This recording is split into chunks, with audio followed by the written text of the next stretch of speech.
네, 안녕하세요. 저는 그 임상심리를 공부하고 있는 빈바라고 합니다. 눈치 게임인가요? 실적입니다. 신난다입니다. 네, 승구입니다. 오늘 또 오랜만에 이렇게 녹음을 하러 모이게 됐는데요. 저희가 지금 그 코로나 상황 때문에 줌으로 촬영을 하고 있어요. 그래서 조금 말도 좀 안 맞고 좀 제한적인 부분이 있는데 이런 부분도 감안해서 들어주시면 감사하겠습니다. 네, 다들 잘 지내셨나요? 네. 아니, 되게, 그러니까, 그쵸. 딜레이도 있고, 이게 줌으로 하는 게 좀 어색하긴 한데, 그래도 아마 이 팟캐스트 녹음하는 사람들 중에 이런 식으로 올리는 사람은 또 없지 않을까 싶은데. 네. 그러게요. 네, 정말 열정이 느껴지는. 네, 진짜. 맞습니다. 어떻게든 녹음해보겠다. 이게 서로 말이 부딪혀가지고 좀 조심하게 되는데 좀 이런 제약을 딛고 열정을 갖고 한번 해보겠습니다. 오늘은 저희 21세기 북스에서 책을 제공을 해주셨어요. 관계 심리학이라는 게 지금 다들 책을 보여주고 계시네요. 네, 좋습니다.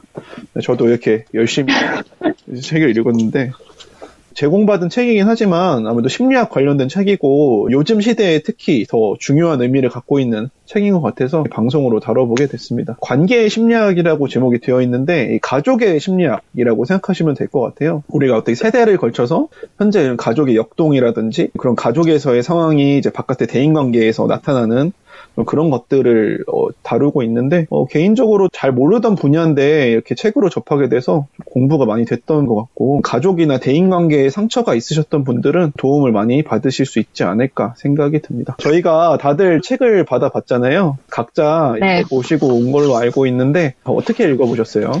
우선은 저에게 이렇게 좋은 책을 주셔서 감사드리고 되게 쉽게 쓰여진 책이라는 생각이 좀 들더라고요. 읽는데 어렵지 않았던 것 같아요. 사례가 진짜 많더라고요. 본인이 상담하셨던 내용들도 있고 교수님의 개인적인 이야기들도 있고 이런 것들이 사례가 좀 생생하다 느꼈었어요.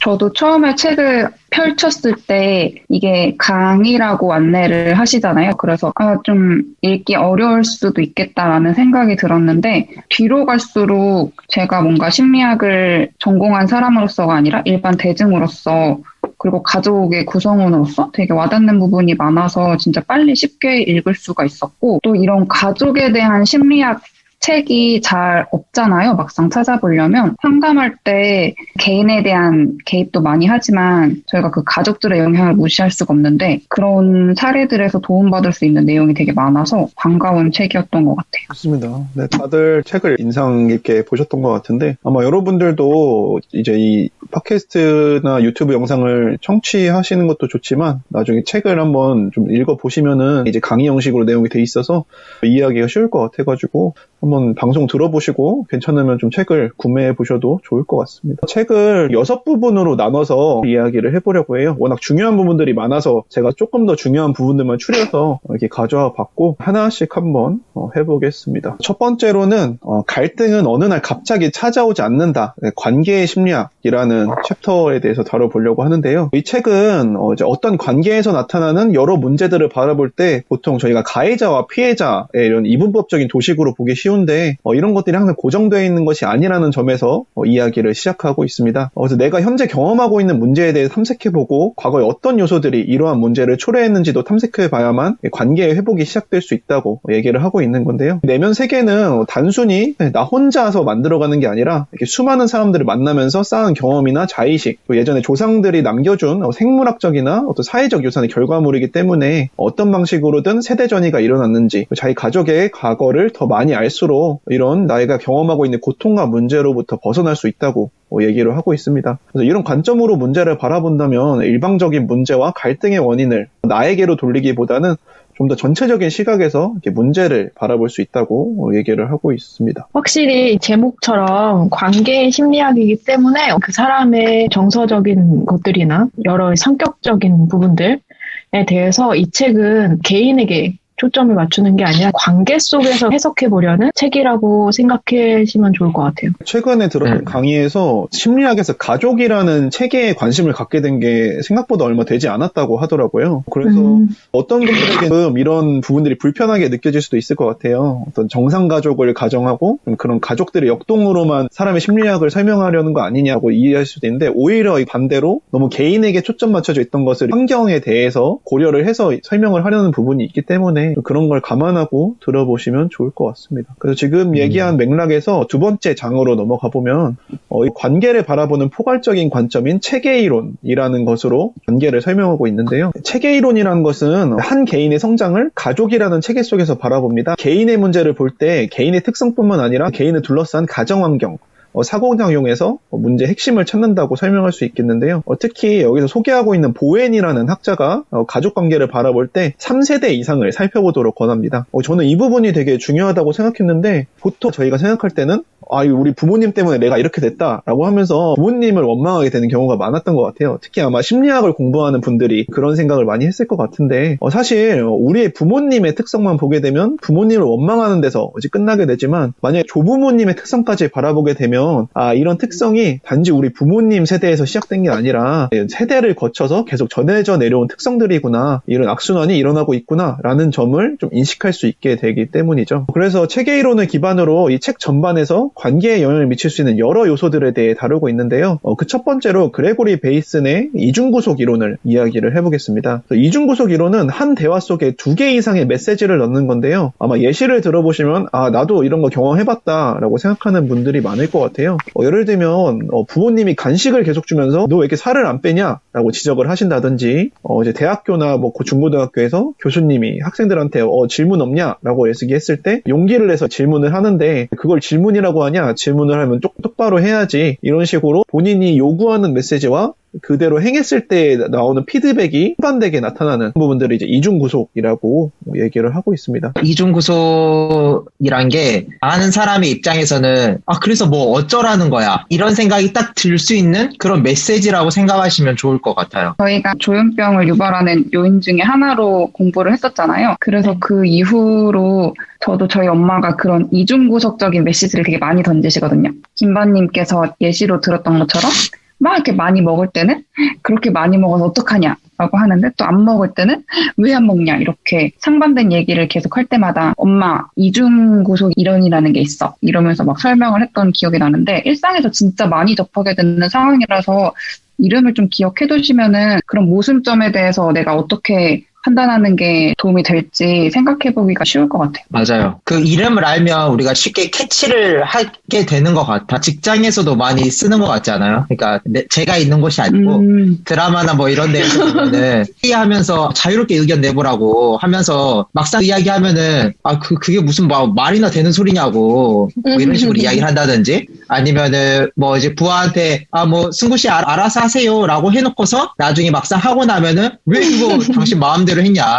마음대로 하라고 해서 이런 식으로 불일치하는 경우들 생각해 보시면은 적절하다. 그럴 때 이게 이중구속이라는 걸 알면 이전에는 내가 또 그렇게 판단을 잘 못했나 이렇게 생각했을 텐데 저 사람이 지금 나한테 이중구속적인 메시지를 던지고 있어. 이건 내 잘못이 아니야. 이렇게 맞아. 생각할 수 있죠. 맞아요. 그래서 오히려 내가 느끼는 뭐 혼란스러움이라든지 뭐 자책하는 감정 같은 것들이 어떻게 보면 당연한, 왜냐면 그쪽에서 주는 메시지 자체가 모순적이기 때문에 그렇게 생각하면 좋을 것 같아요. 하나만 더 말씀드리면 이거 조금 그 부정적인 그 분위기에서만 나타나는 것 같은데 사실 조금 더 그 분위기를 넓혀보면 약간 따뜻해 보이는 상황에서 나올 수 있을 것 같아요. 예를 들면은 어떤 아이가 이제 대학교를 지나간다고 쳐요. 뭐 엄마 아빠 나 A라는 대학교 갈게요 라고 선택을 했는데 거기서 이제 엄마 아빠가 하는 말이 그래 마음대로 해라 하면서 이제 표정은 굉장히 좋지 않고 굳어있고 이런 식의 그 느낌들 있잖아요.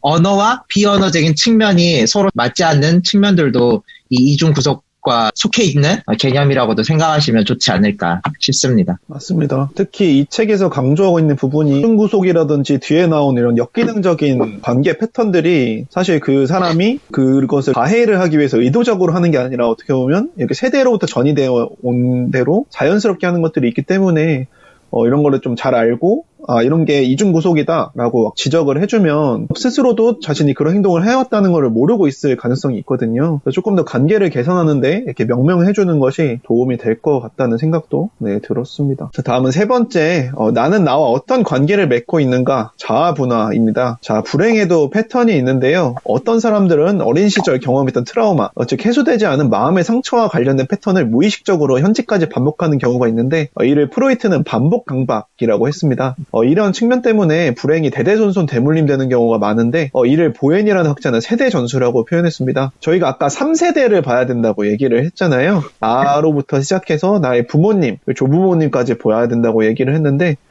예를 들면 조부모님이 어떤 알코올 중독이 있어서 혹은 좀 가정폭력을 사용해서 그 아래에서 성장한 우리의 부모님도 비슷한 성향을 가질 수 있고 또 이러한 성향이 결국에는 나에게로도 전해져 내려오거나 혹은 나의 부모님과 비슷한 특성을 가진 배우자나 어떤 주변 사람들과 관계를 맺게 되면서 문제가 생길 수 있다는 내용인데요. 예를 들면 알코올 중독 가정에서 성장한 자녀는 본인이 알코올 중독자가 되거나 혹은 알코올 중독자를 가진 사람하고 결혼할 가능성이 높다고 합니다. 이런 것들이 시사하는 바가 많은 것 같은데요. 내가 뭔가 기능적인 관계를 맺는 것들이 단순히 개인의 성격이나 취향에 국한된 것이 아니라 무의식적으로 세대가 전수된 역기능적인 학습 패턴에서 친숙함으로 인해 악순환이 일어난다는 것이죠.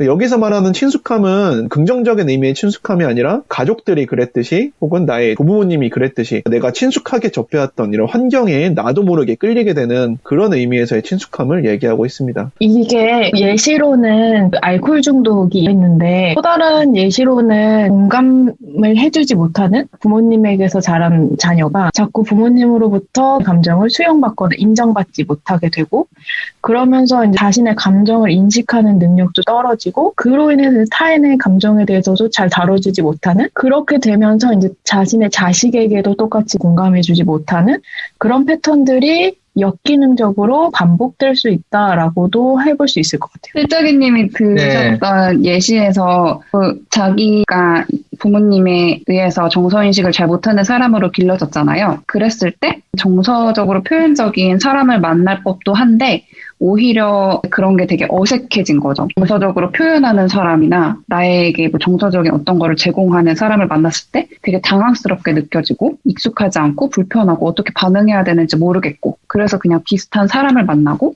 나도 자녀에게 비슷한 부모가 되어주는 그런 경우도 있고 특히 가정폭력 가정에서 자란 사람들이 이 연구 결과를 믿고 싶어 하지 않는다는 거를 알기는 하지만 실제 결과에서 피해자도 가정폭력을 저지르는 확률이 생각보다 높게 나왔잖아요. 자기는 정말 그런 사람이 되고 싶지 않은 소망이 있지만 막상 가족 내 갈등이 발생했을 때 내가 보고 배운 것이 그런 유형의 해결 방법으로 좀 한정되어 있어서 어떻게 해야 될지 몰라서 결국에는 또 그렇게 터뜨리게 되는 그런 측면도 있는 경향이 있더라고요.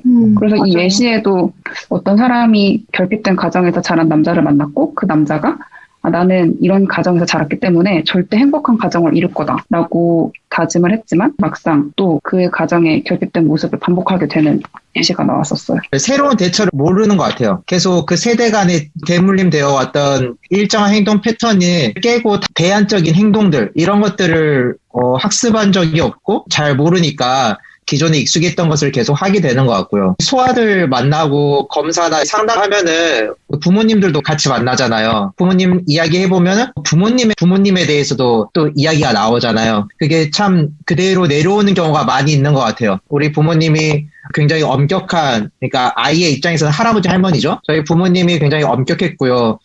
저도 아이한테 그렇게 되더라고요. 그렇게 하고 싶지 않았는데 라는 이야기들도 종종 하시는 것 같더라고요. 네, 다들 잘 말해주셨는데 이렇게 세대를 전수돼서 악순환이 강화가 되는 경우가 있는데 모든 가정에서나 아니 모든 사람들이 이렇게 악순환을 경험하지는 않을 거예요. 그래서 이런 악순환과 관련돼 있는 개념 중에 하나가 바로 자아분화입니다. 자아분화는 감정을 이성적 체계 위에서 얼마나 잘 통제하고 조정할 수 있는가를 의미하는 개념인데요. 두 가지 정도로 나눠볼 수 있을 것 같아요. 첫 번째로는 가족을 비롯한 주변 사람들로부터 얼마나 자신을 분리시킬 수 있는지 정도를 얘기합니다. 예를 들어서 부모님이 불안, 분노와 같이 부정적인 특성을 갖고 계실 때 나를 지키기 위해서는 이들과 정서적인 거리를 둬야 됩니다. 한편으로는 당연히 내 부모님이 큰 영향을 갖고 있기 때문에 이런 정서적 거리를 두지 못하고 경계선을 두지 못한 채로 부모님이 갖고 있는 불안이나 분노를 내가 그대로 느끼거나 아니 뭔가 그걸 내가 해결해 줘야겠다는 그런 불안감에 쌓이면서 이런 악순환이 강화가 되는 경우가 있는 것 같고요. 다음으로는 감정적으로 행동하지 않는 것인데요. 내가 감정에 이끌려서 말과 행동을 충동적으로 하지 않고 적절한 이성을 통해서 통제를 할 수 있는 그런 사람들이 자아 분화가 잘 되어 있다고 얘기를 할 수 있을 것 같습니다. 그래서 다른 개념을 살펴보면 관계를 움직이는 두 가지 힘이 있다고 합니다. 또 두 가지는 연합성과 개별성인데요. 연합성은 말 그대로 다른 사람과 연합하고 싶어하고 관계를 맺고 싶어하는 특성을 얘기하고, 개별성은 그 사람과 가까이 붙는 게 너무 쉽고 적당히 거리를 두고 경계를 두고 싶어하는 특성입니다. 들어보시면 알겠지만 두 특성이 상반되는 특성들인데요. 사실 사람들은 이 두 가지 특성을 모두 추구를 하는 것 같아요. 그래서 어떤 경우에는 이 사람과 좀 더 친해지고 싶지만 너무 친해질 경우에는 어느 정도 거리를 두고 싶어하는 이런 예시가 연합성과 개별성이 같이 공존하는 그런 부분들을 설명할 수 있을 것 같은데, 결국에는 이러한 특성들을 사이에서 균형을 이루는 내면의 힘이 바로 자아 분화라고 할 수 있겠습니다. 책에서는 자녀가 부모에게서 서서히 벗어나서 자기 목소리와 생각을 가진 한 성인으로 발달하는 과정에서 필요한 게 바로 독립성과 자율성이라고 얘기를 하는데요. 자아 분화가 잘 이루어지지 못한 사람은 이러한 특성을 기르기가 어려워서 진정한 자아를 개발하는 대신에 타인의 정서적 압력에 의해 쉽게 변하는 거짓 자아를 만들기가 쉽다고 합니다. 보통 사회생활을 할 때 여러 가지의 가면을 갖고 있다라고 얘기를 하잖아요. 좀 그런 것들이 좀 더 부정적으로 작용하는 거를 이해하시면 될 것 같고, 예시로 나와 있는 것들을 한번 살펴보면 부모님에게 칭찬을 받고 싶고 혼나기 싫은 마음에 내가 가진 욕구를 억압하고, 주변 사람들에게는 나의 욕구와는 달리 뭔가 그들이 원하는 모습만을 연출하게 되면서 점점 나 자신을 잃어가는, 그래서 독립성과 융통성을 상실하는 그런 예시를 들어볼 수 있을 것 같습니다. 아동 청소년 환자를 볼 때 많이 보게 되는 것 같아요. 부모님의 욕구나 원하는 바를 기가 막히게 알아차리는 아동들이 그렇게 행동하려는 모습을 자주 보이고, 그게 진짜 자기가 원하는 모습이라기보다는 부모님이 원하는 모습이기 때문에 어떻게 보면 말씀해주신 대로 거짓자대로 행동을 하는데, 요즘에 또 잘 알려진 게 어른처럼 행동하는 아이 들도 되게 많잖아요. 충분히 아이로서의 욕구나 충족하고 싶은 바가 있는데 그 환경 속에서 그럴 수 없는, 그러니까 자신의 욕구를 충족받지 못하는 환경에 있는 아이들이 굉장히 어른답게 행동하고 자신의 욕구를 회피하고 부인하고 이런 모습을 좀 보이는 경우가 많은 것 같아요. 지금 말씀해주신 부분들이 이제 뒤에서 다룰 삼각관계나 희생양 부분에서 조금 더 나오게 되는데, 좀 이따 자세히 살펴보도록 할게요. 자, 그래서 자아 분화가 잘 되지 않은 사람들은 대부분 반사적으로, 감정적으로 행동하게 되는 부분이 있습니다. 문제가 딱 당면했을 때 그거에 대해서 심사숙고하기보다는 충동적으로 반응해서 주로 대인관계에서 문제를 경험할 가능성이 높고 좀 불안정하고 예측이 어려운 사람으로 평가가 될 수 있습니다. 결과적으로 얘기하면 정서 인식을 잘하는 사람이라고 또 생각을 해보셔도 될 것 같아요. 내가 어떤 감정을 느낄 때 그것을 뭔가 충동적으로 발현하지 않고 그 감정에 대해서 조금 더 객관적으로 바라볼 수 있는 능력에 더해서, 여기서 가족이라고 되어 있지만 가족뿐만 아니라 어떤 다른 사람과의 관계에 있어서도 저 사람과 나의 어떤 감정을 분리할 수 있는 능력이 있는 부분들을 이제 자아 분화라고 얘기를 하고 있고, 사실 이 책에서는 이 자아 분화의 정도에 따라서 몇 점인 사람들은 어느 정도의 기능을 하고 또 이런 게 조금 더 자세히 나와 있어요. 저희가 시간 관계상 그런 부분들은 약간 생략을 하긴 했는데, 조금 더 궁금하신 분들은 책의 내용을 참고해 주셔도 좋을 것 같습니다. 거리감이라고 생각하시면 조금 더 쉽지 않을까 싶어요. 너무 순간의 감정이 매몰되지 않는, 내 감정과 이성의 그 적절한 거리를 유지하는 것. 그리고 부모나 다른 관계에서도 마찬가지인 것 같아요.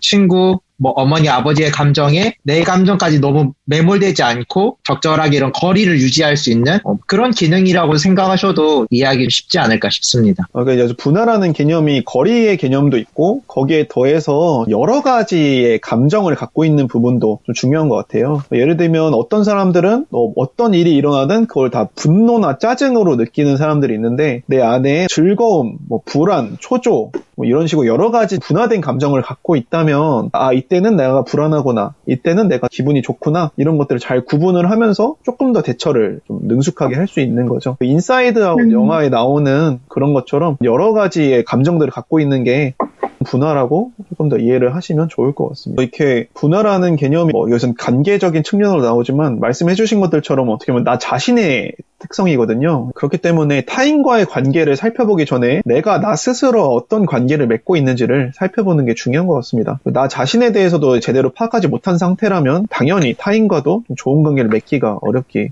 때문이죠. 그리고 자아 분화가 높을수록 타인에게 정서적으로 지나치게 의존하지 않으면서도 안정적으로 친밀감을 유지할 수가 있고, 스트레스가 발생하거나 불안감을 심하게 느끼게 돼도 그 불안감에 지배되지 않고 뭔가 이 상황을 객관적으로 판단하고 나의 정서를 객관화시킬 수 있는 그런 능력을 충분히 발달시킬 수 있다고 합니다. 그래서 저희가 계속해서 세대에 대한 얘기를 하고 있잖아요. 높은 자아 분화를 가지려면 자아 분화가 높은 부모 밑에서 성장하는 게 중요하기 때문에 정서적 에너지와 삶의 모든 것들은 결국 부모님과의 상호관계가 어떻게 형성되었는지를 따져봐야 합니다. 이런 부분에서 그럼 부모님의 자아 분화가 낮고 나도 낮으면 어떻게 해결해야 되냐라고 질문을 하실 수도 있는데, 이 경우에 보헤인 같은 경우에는 자신이 경험하고 있는 자아 분화의 정도를 스스로 객관화할 수 있다면 이 악순환을 끊을 수 있다고 이야기를 합니다. 그러니까 내가 지금 어느 정도의 수준인지를 객관적으로 파악할 수 있기만 해도 이런 문제들이 상당 수준 개선이 된다고 얘기를 하고 있어요. 근데 정말 어려운 것 같아요.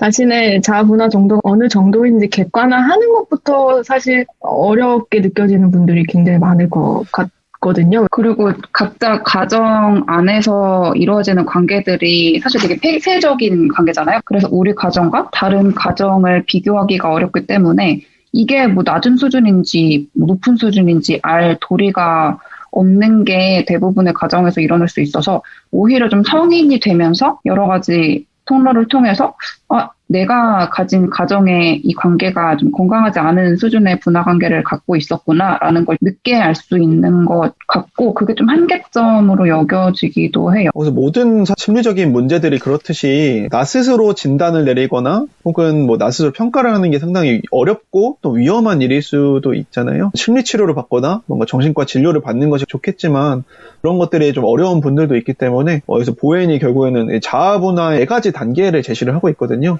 1에서 25점, 26점에서 50점 이런 식으로 조금 더 구체적으로 제시를 하고 있어서 만약에 내가 이런 심리 서비스를 이용하기 어려운 분들이라면 책에 나와 있는 분화의 어떤 좀 단계들을 살펴보시고 거기 나와 있는 특성들을 보면서 나의 지금 자아 분화 정도는 이 정도 수준이고 그래서 이런 문제들이 일어나고 있구나 라고 지침으로 삼아 보시는 것도 좀 도움이 되지 않을까라는 생각이 듭니다. 이 점수는 실제 측정이 가능한 건가요? 아니면은 25점의 사람은 이렇다고 하니까 이게 나랑 비슷하다. 그럼 나는 한 25점 정도 분화가 되어 있구나. 이렇게 알 수 있는 건가요? 네, 이건 점수 자체가 중요하다기보다는 내가 어느 구간에 속해 있느냐를 조금 특성을 보고 적용시켜보는 게 중요한 것 같아요. 그래서 이 점수는 낮은 점수의 구간, 또 이 점수는 높은 점수의 구간, 평균 수준의 구간 이런 거를 제시를 다 하고 있으니까 책을 보시면 좀 알 수 있을 것 같습니다. 계속 앞에 말씀해주신 것들이 연관된 내용이 나오는데 여기 삼각관계라는 내용이 나옵니다. 이거 좀 심리적인 용어로 봤을 때는 대인관계에서 이자관계에서 해결이 되어야 될 문제들이 이제 건강하지 못한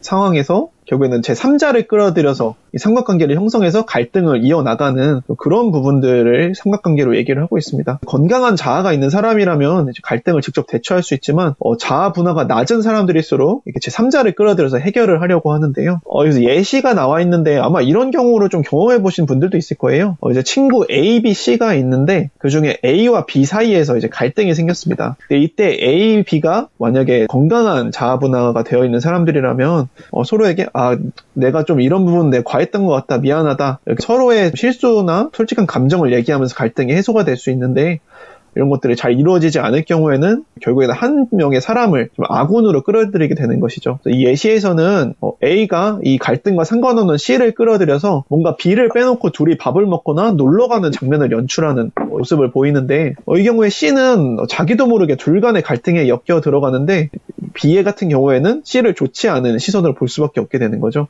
이렇게 뭔가 갈등이 더 길어지고 더 광범위해지는 좀 역기능적인 상황이 펼쳐지게 됩니다.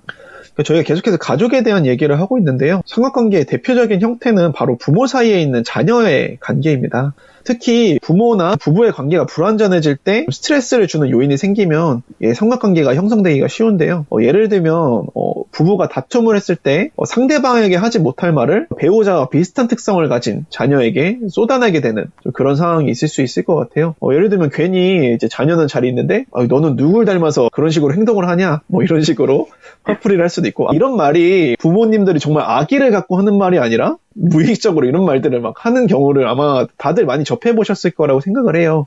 물론 그렇다고 해서 이게 옳은 행동은 아니지만 좀 이런 역동에서 자주 나타날 수 있는 행동이다. 그 부모님 자신의 긴장을 풀기 위해서 하는 말이죠. 그렇죠. 사실 그 아이는 엄마도 닮고 아빠도 닮았는데 참 이상한 말이죠. 그렇죠. 그리고 요즘 뭔가 가족 관찰 예능 되게 많이 나오잖아요. 그런 데에서 엄마 아빠가 싸웠을 때 아이를 사이에 두고 야 아빠한테 어디 갔다 오라고 해 하면은 아이가 가서 아빠한테 대신 말을 전하고, 또 아빠는 또 아이한테 야 엄마한테 싫다고 해 이렇게 또 말을 전하게 되면서 아이는 또 그 사이에서 중재자 역할을 하게 되거나 애교를 부리거나 아니면은 한쪽 편에 서거나 그런 구도가 생기는 게 삼각구도의 좋은 형태였던 것 같아요. 그러면 다음 예시 해보겠습니다. 여기서 조금 더 좀 악화된 상황이라고 볼 수 있을 것 같은데요. 부부간 사이가 너무 안 좋을 때 이제 한 측의 부모가 자녀에게 나 지금 정말 이혼을 하고 싶은데 너 때문에 이혼을 못하고 이렇게 사는 거야 라고 뭔가 책임을 그 아이에게 전가하듯이 말을 하게 되는 경우가 있습니다. 그래서 이런 상황들이 반복될 때 자녀는 부모를 지나치게 적대하거나 유기에 대한 불안 때문에 지나치게 의존적이 될 수도 있습니다. 그 조금 다른 이야기인데 참 그런 말들이 왕왕 드라마나 영화나 이런 데서도 나오기도 하잖아요. 그러니까 아이가 있어야 이혼을 하지 않는다라든지 아이 때문에 산다, 아이가 있어야 된다 이런 말들을 하는 경우가 있는 것 같긴 한데, 그게 참 너무 아이를 가지고 희생양으로 삼는 게 앞으로도 나오는 개념이겠지만요. 제가 너무 빨리 말해버렸네. 이런 삼각관계를 너무 당연하고 그냥 좀 자연스럽게 여겨버리는 분위기랄까? 이런 인식들이 좀 안타까운 것 같아요. 근데 사실 진짜 그런 인식 자체가 잘 없잖아요. 부모도 말하는 과정 중에서 내가 이 아이를 우리 관계에 끼어들게 하고 있구나 이런 인식 없잖아요. 모르죠. 그냥 힘드니까 그냥 넋두리 하듯이 얘기하는 거. 맞아요. 남편이 너무 속상하게 하니까 내가 괜히 아이가 탓인 것 같고 그냥 넋두리 하듯이 얘기하는 건데, 사실 그렇게 역동이 서로 있을 거라는 것을 부모도 아이도 인식하지 못한 채 이런 말들이, 관계들이 반복되게 되면 이제 악순환으로 발생하게 되는 거죠. 그래서 뭔가 이러한 이론들을 얘기하는 게 너무 부모님을 옹호하는 것이 아니냐 이렇게 비춰질 수도 있을 것 같아요. 당연히 부모님 자체의 어떤 행동들이 객관적으로 봤을 때 문제적인 행동들이고 아이 입장에서는 상당히 부정적인 작용을 하는 행동들이지만, 어쨌건 저희가 이런 것들의 악순환을 끊어내려면 좀 이런 것들을 이해하는 게 중요하기 때문에 여기서 말하는 여러 가지 이론들은 그런 상황을 설명하는 이론이지 절대 그런 것들이 자연스러운 일이고 얼마든지 일어날 수 있다라는 것을 옹호하는 좀 이론은 아니라는 점들을 이해하시고 청취를 해주시면 도움이 될 것 같습니다. 아까 승구님이 말씀해주신 것처럼 삼각관계가 되게 희생양하고 연관이 많이 있는 것 같아요. 저희가 희생양이라는 이론을 네 번째로 해보려고 하는데요. 특히 저희 계속 얘기를 해왔듯이 이런 가족에서도 특히나 아동이나 청소년 같이 가장 하위 계층에 있는 이런 사람들이 환경 영향을 많이 받는 것 같습니다. 그렇기 때문에 이 경우에는 심리 상담만으로 문제가 해결되는 게 아니라 좀 아이를 둘러싸고 있는 문제 체계, 즉 가정 환경이 변하지 않으면 치료가 되는 것이 어렵다고 볼 수 있을 것 같은데요. 책에서는 이런 문제를 희생양이라는 개념으로 설명을 하고 있습니다. 이제 희생양이라는 개념은 구약성서에 나온 개념이라고 하는데요. 어떤 어린 양을 제물로 바쳐서 자신들의 죄를 대신하게 했던 이런 희생 제의와 관련이 있다고 합니다. 주로 성서에 나온 내용들이 인류가 발전하면서 문화적인 현상들을 반영을 하고 있잖아요. 인류 자체가 수천 세대를 내려오면서 한 공동체 안에서 위기가 닥칠 때 그런 문제를 해결할 때 뭔가 힘든 과정을 거치기보다는 누구 한 명에게 모든 책임을 돌리면서 좀 쉽게 해결할 수 있었던 그런 경험들이 좀 무의식적으로 전해져 내려오는 부분에서 희생양이라는 가족관계 패턴이 좀 나타났다고 볼 수가 있을 것 같습니다. 이런 게 비단 가족관계뿐만 아니라 뭔가 군대라든지 혹은 회사라든지 이런 부분에서 총대를 맨다, 꼬리를 자른다, 좀 이런 표현으로 사용되듯이 좀 사회에 만연해 있는 개념인 것 같아요. 쉽게 생각해도 직장에서 소속감을 키우거나 편가르기를 할 때 서로 친밀감을 증진시키고 싶을 때 적을 한 명 만들잖아요. 그래서 저 사람을 이렇게 공격하거나 힐난하면서 나머지 사람들이 똘똘 뭉치게 되는 그런 경우가 굉장히 많죠. 집단이 많아지면 자연스럽게 흘러가는 역동의 중에 하나인가 봐요.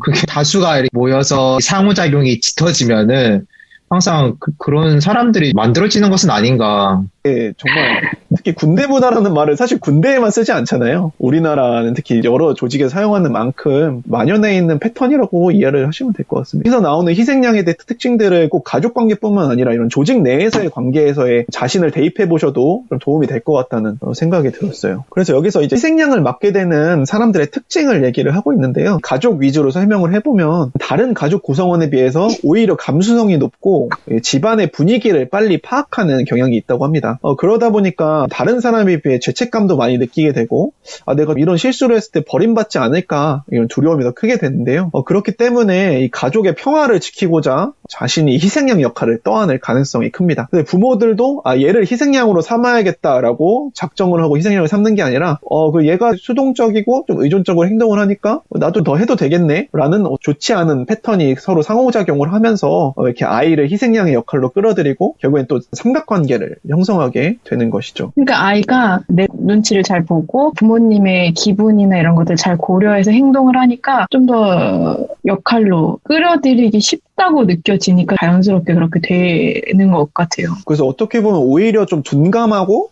속된 말로 눈치가 없는 자녀보다도 스스로 더 열심히 하려고 하고 좀 부모님의 이렇게 눈치를 많이 보는 자녀들이 이렇게 말씀하신 것처럼 희생양 역할이 되는 경우가 좀 많은 것 같아요.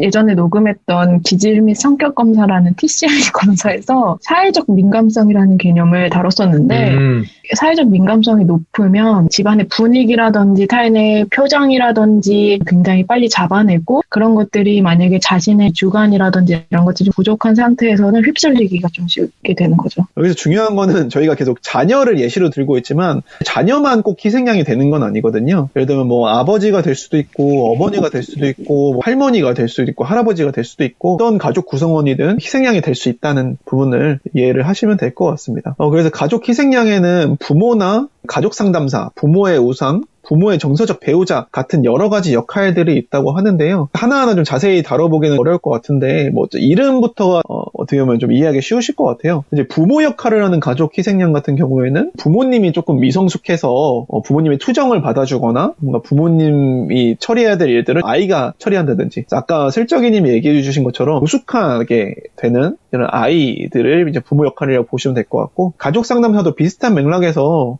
이제 어머니는 또 이제 아버지의 욕을 아이한테 하고 아버지는 어머니의 욕을 아이한테 하고 이런 식으로 가족의 고충을 들어주는 상담사의 역할을 하게 되는데 사실 이런 역할이 상담이나 임상심리를 전공하고 있는 사람들도 어려운 작업인데 어린 아이가 감당한다는 게 상당히 힘든 일이죠. 문제가 많은 부분이고 부모의 우상이 아이돌이잖아요. 이제 책에서는 좀 운동선수들 얘기를 많이 하고 있어요.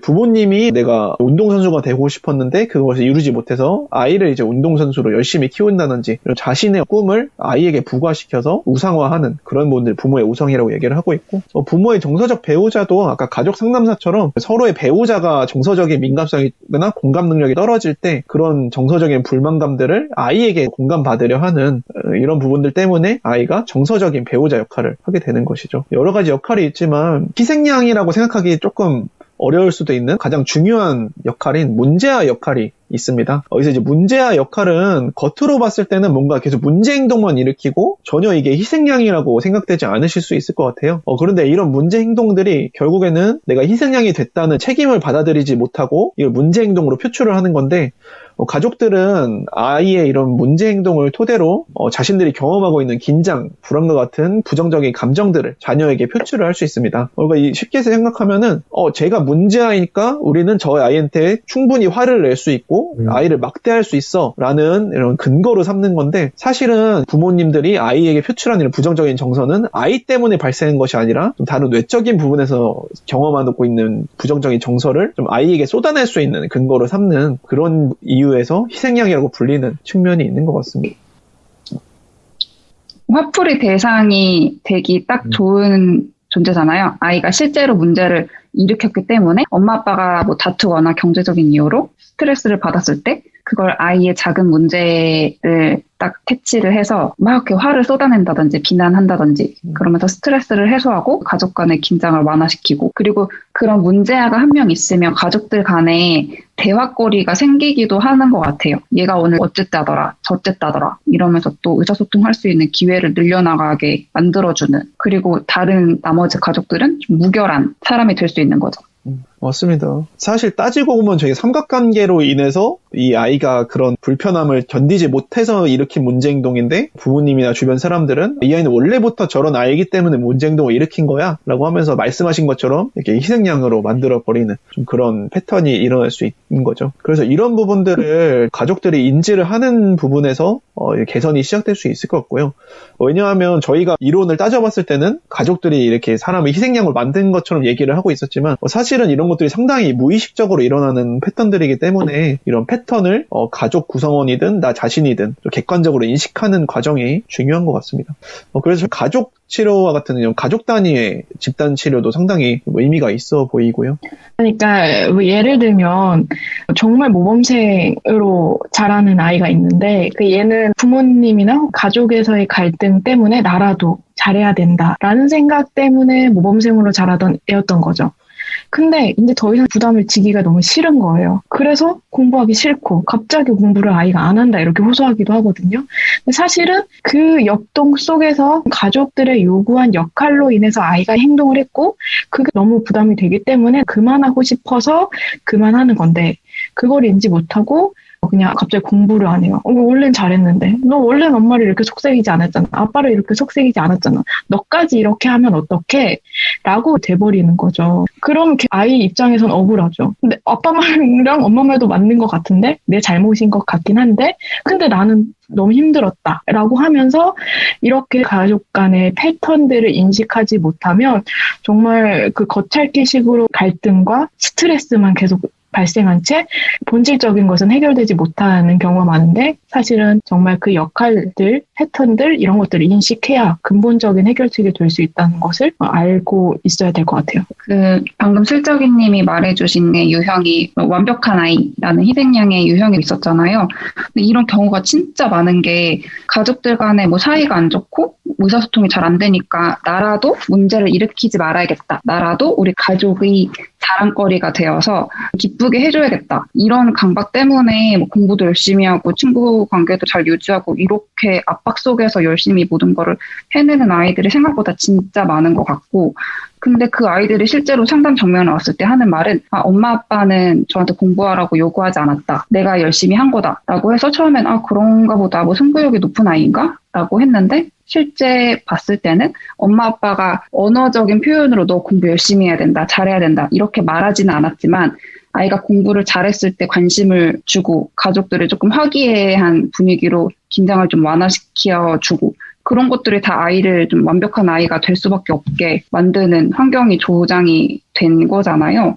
그래서 그것도 일종의 희생양이라고 할 수 있고 뭐 귀염둥이, 광대 이런 희생양의 유형도 엄청 많은 것 같아요. 침묵을 유지하는 과정에서 자꾸 웃기려고 하거나 뭐 이벤트를 벌이거나 그런 좀 웃음을 주려는 역할에 빠져있는 사람도 진짜 많은 것 같아요. 근데 그게 희생양이잖아요. 그야말로. 그래서 자기가 정말 원해서 그러는 게 아닌 경우에 대해서 저희가 좀 더 주의를 기울여야 할 것 같아요. 그 생각해보면 희생양이 꼭 한 명이 아닐 수도 있을 것 같아요. 그러니까 뭐 예를 들면 4인 가족이라고 했을 때 한 사람이 굉장히 문제가 있는 사람이라고 하면은 이제 그 사람으로 인해서 또 다른 뭐 자녀나 다른 구성원들은 그걸 보고 나는 되게 잘해야겠다. 나는 모범이 돼야겠다. 이런 식으로 하니까 문제였던 쪽도 희생양이 되고 잘해야겠다라는 쪽도 희생양이 되는 좀 여러 차원에서 희생양이 동시다발적으로 나타날 수도 있을 것 같고요. 그 희생양에 대해서 알아봤는데 이게 앞에 나온 내용처럼 그 피해자와 가해자 이 부분적으로 구분하는 게 어렵다는 점이 바로 이런 부분이 아닐까 생각이 들고요. 뭔가 각자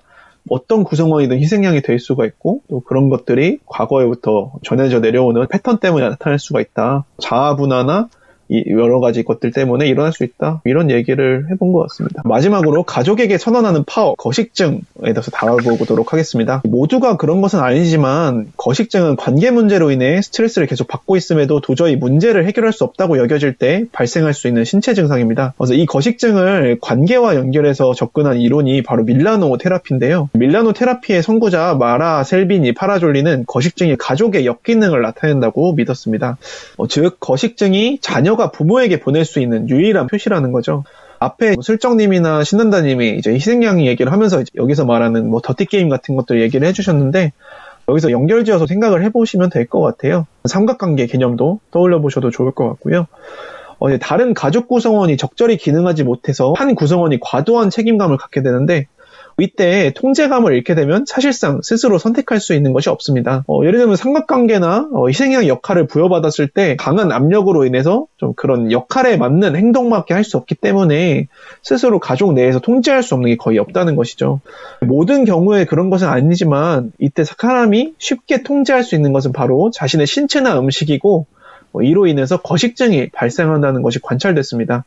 그래서 저희 아까 이중구속 얘기한 거 아마 기억이 나실 텐데요. 이런 가족들에게서는 주로 이중구속적인 의사소통 유형이 나타난다고 합니다. 그래서 이제 거식증인 만큼 아까 저희가 이중구속에서 얘기했던 음식 사례가 비슷하게 나오는데 이 밀라노 테라피에서도 이제 그런 예시를 소개를 하고 있어요. 여기서 조금 자세히 살펴보도록 하겠습니다. 그래서 어머니가 자녀에게 열심히 간식을 만들어줍니다. 근데 보통 어머니들이 되게 손이 커서 이제 자녀가 먹기에 좀 과하게 많이 만들어서 자녀가 평소에 먹는 양의 2배를 줬는데요. 일단 자녀는 어머니가 많이 만들어주기는 했으나 근데 어머니가 정성이 있기 때문에 이제 간식을 다 먹으려고 애를 씁니다. 근데 어머니는 이렇게 양이 많은 음식을 먹는 아이를 보고 이렇게 뚱뚱한데 이제 다이어트를 해야지 라고 잔소리를 합니다. 근데 이러한 상황에서 부모는 자녀의 마음속 수치심과 죄책감을 유발해서 이중구속적인 상황으로 몰고 가고 있는 상황이 나타나고 있습니다. 밀라노 테라피는 이런 이중구속적 상황에 노출되는 가족의 역기능에 대해서 더티게임, 즉 더러운 게임이라고 이름을 붙였는데요. 이 더럽다는 의미가 말 그대로 역기능적인 부분도 있고 이게 너무 복잡한 역동이기 때문에 단순 명료하게 이해가 되지 않는다라는 의미에서도 이렇게 더티게임이라는 이름이 붙은 것 같습니다.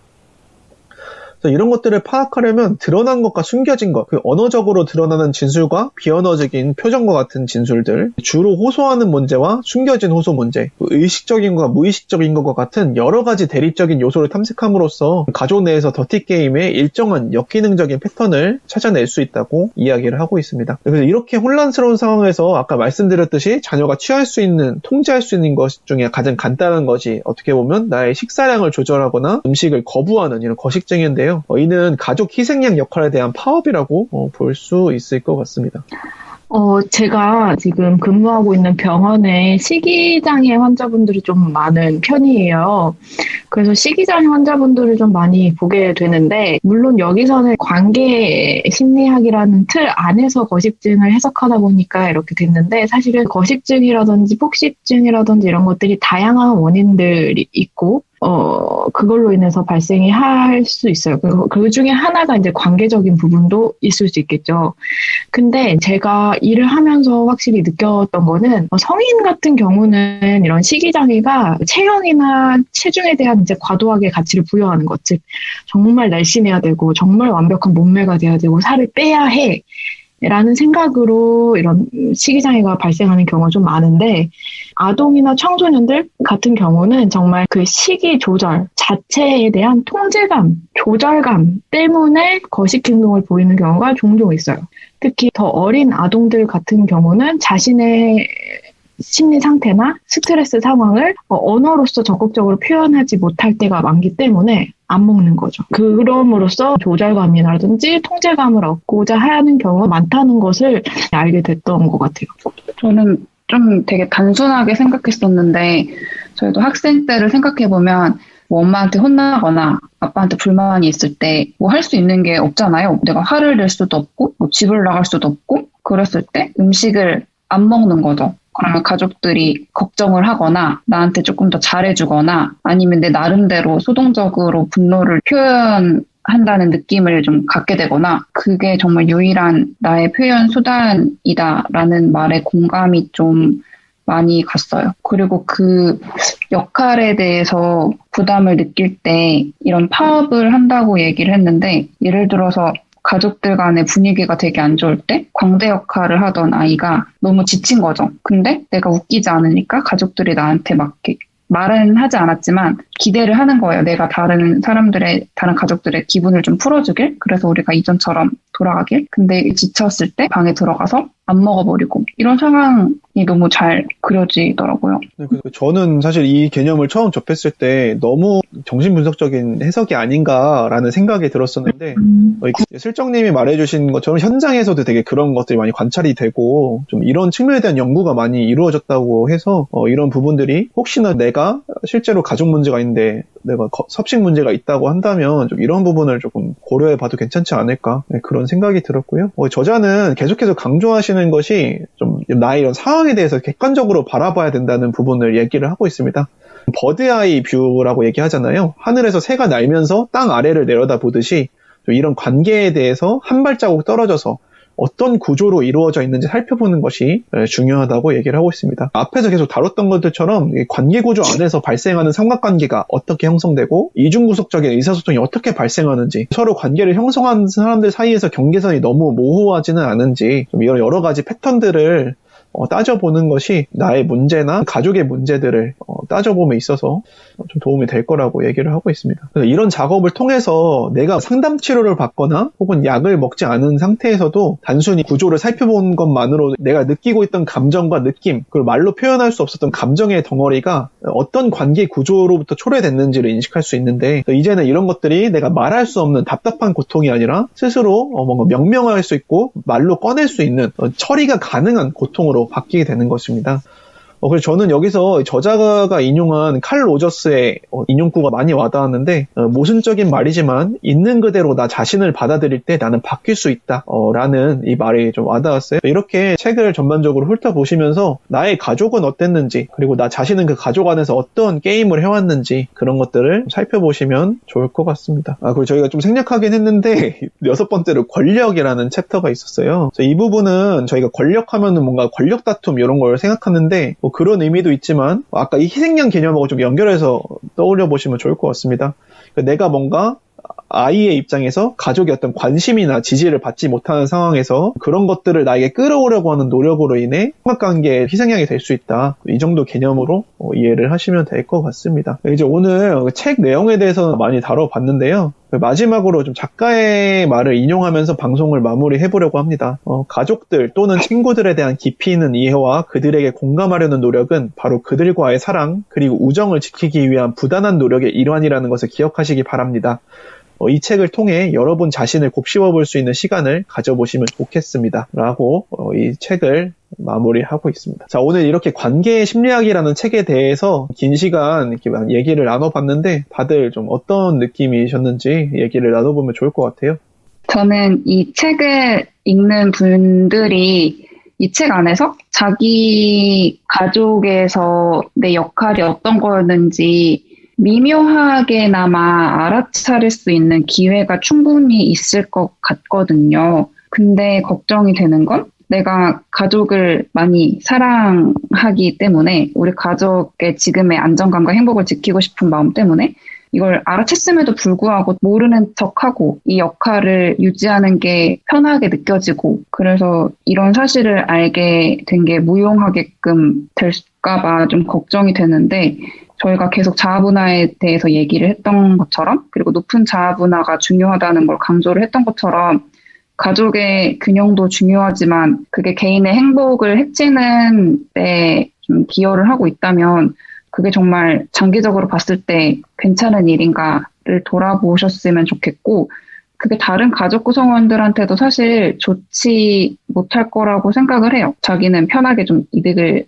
보는 거고, 그게 또 사회적인 관계에서 문제를 일으킬 수 있는 부분이니까 가족들과 개인을 생각해서라도 좀 이 역할을 힘에 붙인다면 그만두시는 것도 추천을 드립니다. 좀 중요한 부분인 것 같은데 저는 이 책을 읽으면서 저희가 말미에도 얘기를 했지만 내가 어떤 관계의 틀에 속해 있는지 그 구조를 알고 나의 내면에 대해서 스스로 인식하는 것만으로도 상당히 저는 도움이 된다고 생각해요. 내가 나의 어떤 역할을 알게 됐음에도 그거를 말로 꺼내지 못한다고 하더라도 그것만으로도 저는 의미가 있다고 보거든요.